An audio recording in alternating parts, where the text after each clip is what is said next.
Yeah, this is Darby Allen. You're watching AEW Insider. What's up, peeps? We're back. As always, I'm your host, Lee Benson. Thank you so much for joining us for our YouTube edition of the AEW Insider.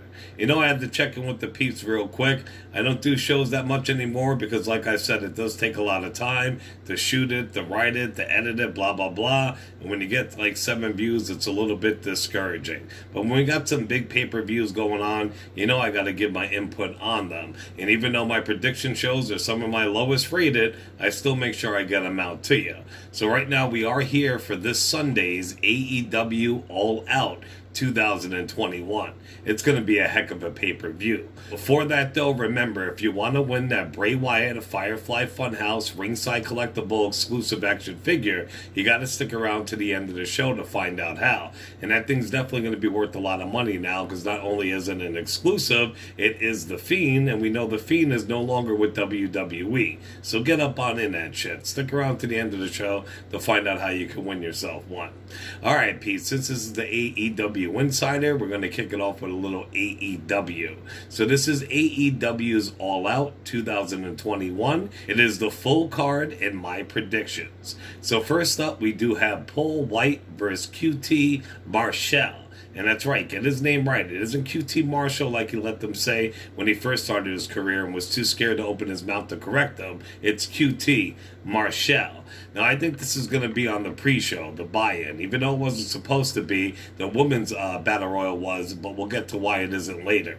But anyway, Paul White versus QT Marshall. I mean, honestly, who cares about this match? Yippee, the Big Show is back in the ring? No. QT is the man, but they're not going to give him a win over Paul White in his first match back in the ring since he joined the company. I love how Billy Gunn and his family did trade on the Big Show, though. Well, excuse me, Paul White. That was dope. So the Big Show will win this, but you know me. With my picks, I go for the heels, and I go who I really want to win and who should win, not who the people are going to pick to win, and that's the people behind the scenes. So like I said, Paul White will win this, but I'm going with QT Marshall. Next up, we have Pac versus Andrade El Idolo. Well, by now, you know Pac vs. Andrade is officially off the card due to travel issues.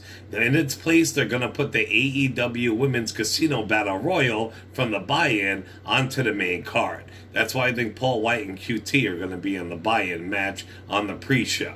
But this women's battle royal was shaping up to be a really good match. And these type of matches, you really can't pick who's going to win. It's just a wild card. But Anna Jay did make her return, and she's going to be in a match. Also with her, it's going to be the likes of Thunder Rosa, Nyla Rose, Jade Cargill, and a lot more. The winner of this battle royal gets a shot at the AEW women's title. I would love to see Anna Jay win it, because she was on her way to be an AEW women's champ before she got injured. Who knows though? Like I said, matches like this are a big toss-up. On the usual, it's somebody who you wouldn't think is going to win it, who does win it, or it's a surprise comeback, you know what I mean? Somebody who just shows up for that match, they usually win it. Then on Dynamite Wednesday night, it was announced that Andrade will face a mystery opponent since Pac could not make it into the States. Everybody thinks it's going to be Daniel Bryan.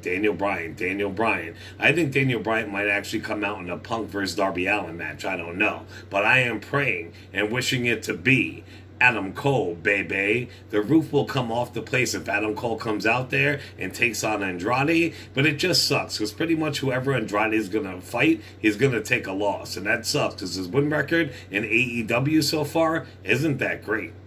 After that, we do have Jon Moxley versus Satoshi Hojima. Now, this match is going to be brutal. These two are going to kick the shit out of each other. It's going to be a very physical match. I expect somebody from New Japan to show up and come in and interfere or show up post-match, but I still got to go with Moxley. We also have Miro versus Eddie Kingston for the AEW TNT title. Now, this is going to be another great match. If you ask me, AEW should have took a little time to build this up more, though, instead of rushing it for the pay-per-view. They did a little bit tonight on Dynamite, which helped it out, but this should have been built for a month or more, I mean, at least, honestly. But they didn't do it for this match. The crowd is going to be going for Kingston, and one day Kingston will hold some type of AEW gold, but this will not be that day, though. I got to go with Miro. We have the final match of Jericho versus MJF. I mean, Jericho can't lose again, can he?